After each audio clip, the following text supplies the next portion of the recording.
we're off to another meetup. Just wanted you guys to come along. This is probably one of the biggest meetups that we've been to. It's a total of 5 groups that are getting together and 4 panelists. And we're going to be talking about syndicated deals. Yep, they're going to talk about syndication and bringing people together with different resources and the strength in numbers and the possibilities that can be achieved with doing so. Everybody bringing different resources and financial strength and what you can buy and the bigger and better deals that you can acquire. And this is going to be live streamed on Facebook to start, so there's a chance that you can peek in and have a look at it as well. And later they will be putting it on YouTube. It is also being professionally recorded. So once they're finish the editing process, they'll put it on YouTube as well. So come along, join us. You know, I really can't stress enough the importance of getting out and getting into these groups, going to these meetups and meeting other investors. As I've said before, some groups are better than others, but you got to go, you got to find out. This one, as we said earlier, is going to be a big one. And the bonus is we don't even have to pay lunch. Somebody is catering it for us, which is totally awesome.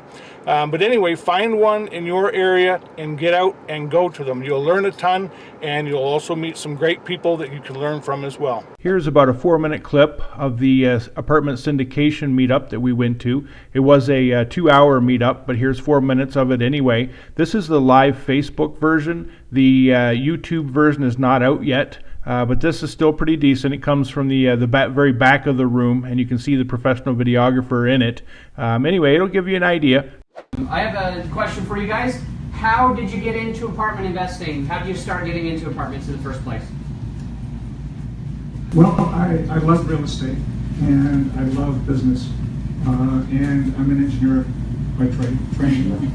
So it just falls naturally to me to go after investments and business dealings that have a very strong business profit and loss, work the numbers, this is how the value and the income is determined.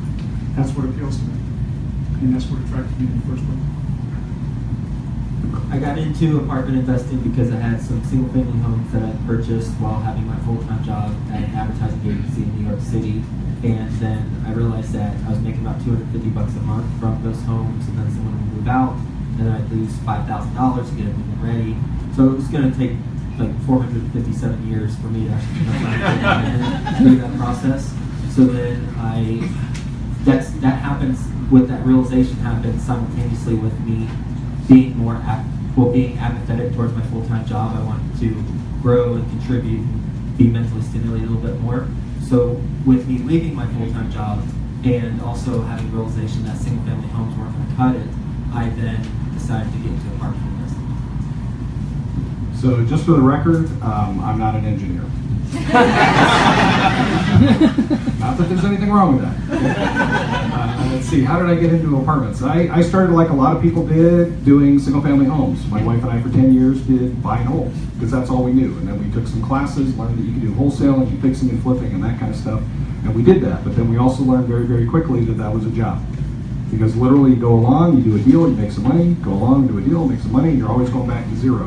And what I learned is when you're not doing deals, what are you doing? You're up here, let me help you out. Ready? Flip, flip, flip.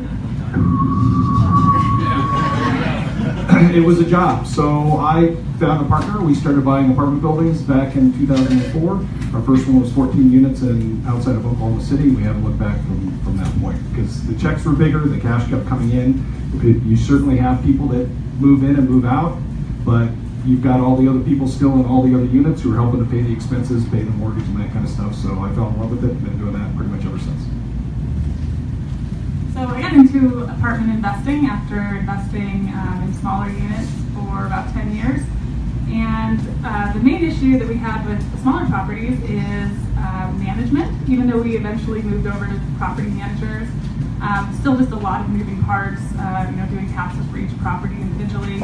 And with apartments, you get the economies of scale that you don't get with those smaller properties. You have one manager managing 100 units, for instance, in our most recent property. And you have to get one loan, you have one insurance policy. Just the economies of scale really appealed to me. I got connected. I guess the first thing that really got me interested in thinking that it was possible was the book, The ABC ABCs of Real Estate Investing by Ken McElroy. I highly recommend it for anyone who's interested in learning the nuts and bolts of apartment investing. And in addition to that, coming to Anthony Charter's Lunch Club and meetups like this around Denver. And then my primary investment group is Brad Sumrock's organization out of Dallas. And joining that network just gave me a huge jump start getting into the business, meeting investors, and learning how to analyze these much larger deals. Well, we're done. That was a great lunch, and it was a panel, like I said, of 4 people with rapid fire questions at them for about 2 hours. It was a little bit of a show, and great venue. Holy cow! There was granite countertops everywhere. But that is part of what they do. It was actually Precision Homes is where it was hosted in a wonderful area that they have specifically for meetups like this. Anyway, so granite countertops is part of what they do. And Bernice, what would you say was your biggest takeaway? I'd have to say my biggest takeaway was that a lot of people go into this with fear. Apartment buildings are big in size, they're big in dollars, and just listening to this group of panelists and their experience getting started to where they are today, I would say don't be afraid. It's amazing what you can achieve. You may not be able to build a shopping center by yourself, but when a group of like-minded people come together with their strength and resources, you'd be surprised at what you can achieve. So if an apartment building is what you want to buy, you can do it. Just go to these groups, learn a little bit from the people, get educated about the real estate. It can be done. Absolutely, it can be done. Because look at a big shopping center. There's no way that one person can do it all by themselves. There's always plenty of people involved. It's a syndicated deal. Group of people pooling not only their money but also their resources. And I think that was the biggest takeaway for me is the teams, the building of teams. All of the panelists had a group of people on their team, whether it be accountants or engineers, or in fact they talked about engineers a fair bit because they were the ones that like to crunch the numbers. That's kind of how they're wired, but also accountants as well. And then they had other people that specialized in due diligence, and everybody was just kind of heads down and they do what they do best, and then heads up, and they all get together and they talk about it, discuss it, and decide how they want to move forward. So I think that's probably my biggest takeaway. Another thing that I found quite interesting is Fannie Mae loans. Apparently Fannie Mae will do larger loans than you would think, than just the kind of residential. Mike Crana was talking about that and how he loves the Fannie Mae loans. And Mike's not doing small deals. His last one was what, $100? $100, yeah, yep. $100. So he's not doing small deals. Another thing that I found quite interesting was how diversified the panel was. Some of the people on the panel were only looking for properties that were already basically a well-oiled machine. So again, the lower cap rates and lower debt coverage ratios, etc. But they would do a little bit of value add as long as it was minor. Other people were looking for strictly value add, and there had to be very high returns. And then others would look at anything. It just all depended whatever fit for them. And one other thing, which a lot of people don't think about, but one of the guys from Blue Spruce brought up the point. He was out doing due diligence on a property, and one of their strategies to do a value add on the property was to rub back utilities, the water and electricity, so on.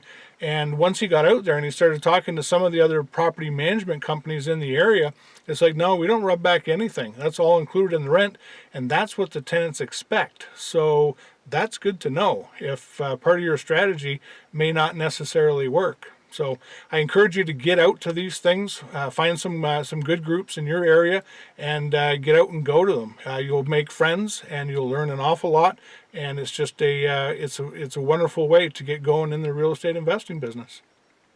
Well, thanks for coming along with us today. I hope you found this information useful. Don't forget to like and subscribe to keep following along. We'll see you next time. Bye for now.